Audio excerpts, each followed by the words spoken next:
Hi, it's me again. Somebody had asked about water slide paper, so I thought I would just do a real quick demo on how to do that because it is literally one, two, three, bam, you are done. And it is really a cool tool to have. I had printed these out to do for a customer as a gift, and I just haven't gotten around to it yet. So all I did, nothing fancy. I just loosely cut around the printed area, and now what we're going to do is just dip it in just a bowl of water. I find that if the water is warm, it activates or reacts a little quicker, but cold water is absolutely fine. And I'm just going to demonstrate on this koozie that's already done. I had done it a few weeks ago, so I'm just going to put it on this side. So you just want to watch your water and see if you can tell when it begins to lift. And I would pick the camera up, but I'm afraid I'm not going to be able to get it back down. But as you pick it up and put it back in the water, you can see if it's lifting away from the paper. And I'm going to try and do this where you can see. Hopefully it's focusing. You can see, you can kind of feel it begin to slide. And this one's not quite ready yet, so I'm just going to put it back because the center of it's still holding on a little. So we're going to put it back in for a moment. And while I'm waiting, let me just also say, once I printed it, I did spray 3-4 coats of clear spray paint on these. And what that's going to do is it's going to protect your ink from running. And it's also going to make this paper a little bit more firm. So you have, you know, it won't wrinkle up on you. It's like as thin as skin. But I don't know if you can tell where it's coming apart right there.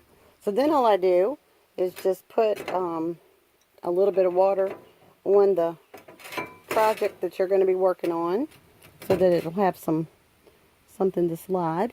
And then you just simply put your decal on. And it's a little hard to do from this angle, so it's getting crooked.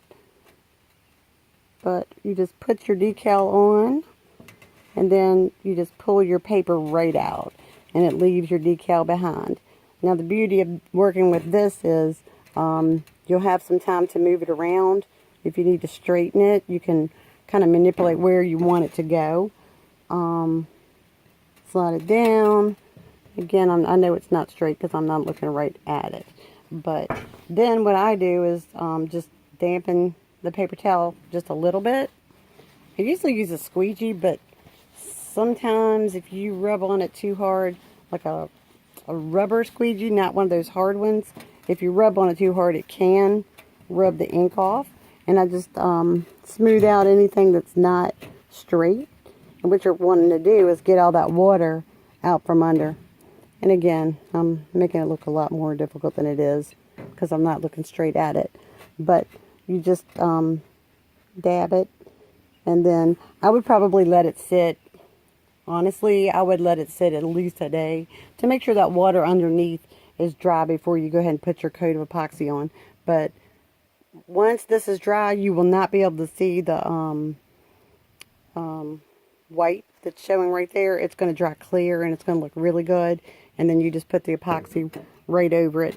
You can tell from this side, you can't see that clear thing at all.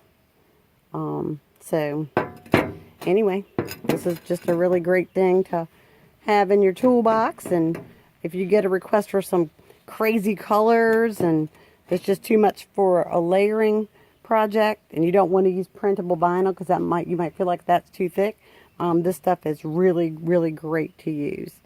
All right, thanks. If you have any questions, please do let me know.